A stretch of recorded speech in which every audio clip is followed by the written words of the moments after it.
안녕하세요. 그림빌 가족 여러분. 오늘 수요일 아침. 네, 드디어 오늘 마태복음의 마지막 시간입니다. 우리가 그동안 마태복음 말씀을 통해서 함께 살펴보았던 예수님이 누구신지, 그리고 그 예수님이 오늘 우리들에게 무엇을 원하시는지를 다시 한번 좀 생각해보고 묵상해보는 오늘 하루가 되실 수 있기를 간절히 기원합니다. 자, 오늘 저희는 마태복음 28장 우리 16절에서 20절의 말씀으로 함께 오늘 이 아침을 시작하도록 하겠습니다. 마태복음 28장 16절에서 20절의 말씀. 열한 제자가 갈릴리에 가서 예수께서 지시하신 산에 이르러 예수를 배웁고 경배하나 아직도 의심하는 사람들이 있더라.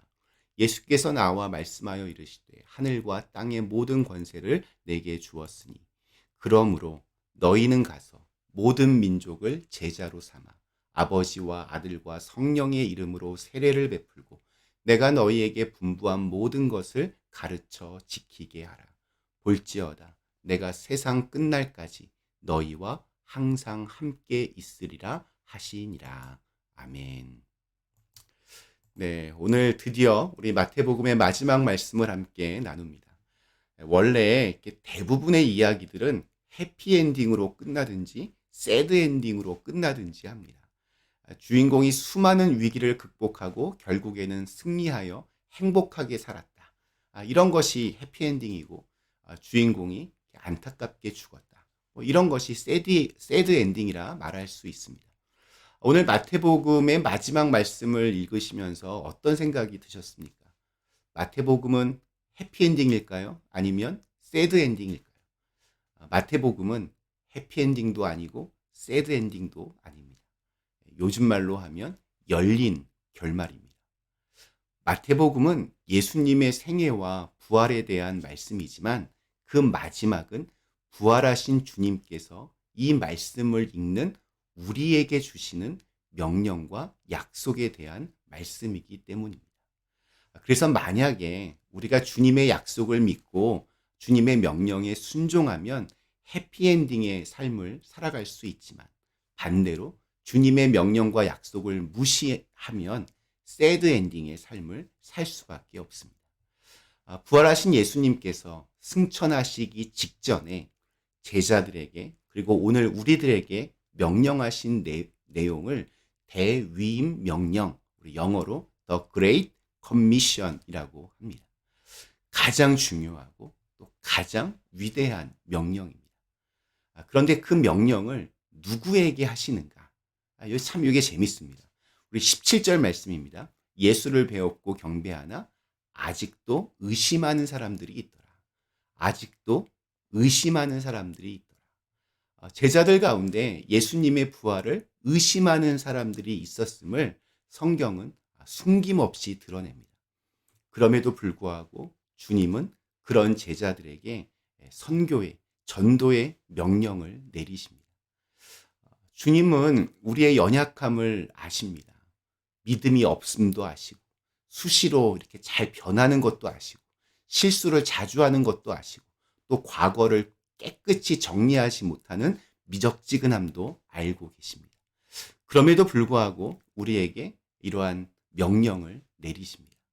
따라서 믿음이 없다고, 과거를 깨끗이 정리하지 못했다고, 아직은 좀 이렇게 입장이 곤란하다고 주님의 명령을 회피할 수 없습니다. 왜냐하면 그 명령을 내린 분이 하늘과 땅의 모든 권세를 가진 분이시기 때문입니다. 예전에 그 제주도의 어떤 무당 이야기를 읽은 적이 있습니다. 그는 나중에 이렇게 무형문화재로 이렇게 높임을 받기도 했습니다. 그는 고려 시대부터 700년이 넘는 긴 세월 동안 24대째 무당의 집에서 태어났습니다. 그는 어린 시절 이 무당이 되는 것이 너무 창피하고 역겨워서 신분을 숨기고 한동안 비행장의 군무원으로 일하며 생활을 했습니다. 그러나 죽음을 앞둔 그의 아버지가 눈물을 흘리며 남긴 유언을 거스를 수가 없어서 때늦은 무당 수업에 나섰다고 합니다. 때로는 이웃 무당의 머슴살이를 하며 매를 맞기도 했고 때로는 또 정부의 미신 타파 이런 캠페인에 걸려서 감옥에 갇히기도 하면서 마침내 전해오는 제주도의 72가지의 그 굿을 모두 익혔다는 것입니다. 이 사람은 그야말로 그 아버지의 명령을 따라서 자기가 원치 않는 무당 수업을 위해 100가지의 고생과 10,000가지의 희생을 치른 것입니다. 그 사람의 이 기사를 읽으면서 저는 부끄러웠습니다. 오늘 우리들은 어떠합니까? 우리는 예수 그리스도의 마지막 명령인 이 선교, 전도의 명령을 잘 따르고 있습니다. 그 무당처럼 치열하게 자신에게 주어진 사명을 따르고 있습니다. 명령, 그러면 우리 제일 먼저 떠오르는 것 중에 하나가 군대입니다. 군대의 명령은 절대 명령이라고 합니다. 무조건 지켜야 합니다. 무조건적인 복종을 요구하는 명령들입니다. 특별히 전쟁이 벌어지는 지역에서 지휘관의 명령을 거부하면 현장에서 사살되기도 합니다. 비록 계급이 낮은 중대장, 대대장의 명령이라 할지라도 똑같습니다. 자, 그런데 최고 사령관이신 예수 그리스도의 명령을 거부한다는 것은 이건 정말 상상조차 할 수 없는 일입니다. 따라서 주님의 이 마지막 명령은 수행해도 되고 안 해도 되는 그런 일이 아닙니다. 그리스도를 따르는 사람이라면 반드시 해야 합니다. 이 명령을 받들지 않는다면 그는 그리스도인이 아닙니다. 그 명령을 우습게 여긴다면 교회에서 어떤 직분을 가졌더라도 우리 예수 그리스도와 상관이 없습니다. 훗날 심판대 앞에 섰을 때 주님께서 나는 너를 모른다 하실 것입니다. 그러므로 너희는 가서 모든 민족을 제자로 삼아 아버지와 아들과 성령의 이름으로 세례를 베풀고 내가 너희에게 분부한 모든 것을 가르쳐 지키게 하라. 마태는 너희는 가서 모든 족속으로 제자를 삼으라 라고 하면서 당시 유대교의 그 편협하고 배타적인 태도를 넘어설 것을 명하셨습니다.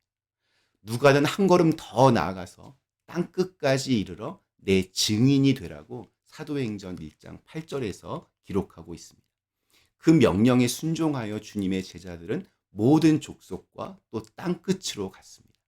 베드로는 서쪽의 로마로, 도마는 동쪽의 인도로, 바돌로메는 북쪽의 알마니아인의 땅으로, 바울은 지중해의 세계를 4차례나 돌면서 전도의 꿈을 불태웠습니다.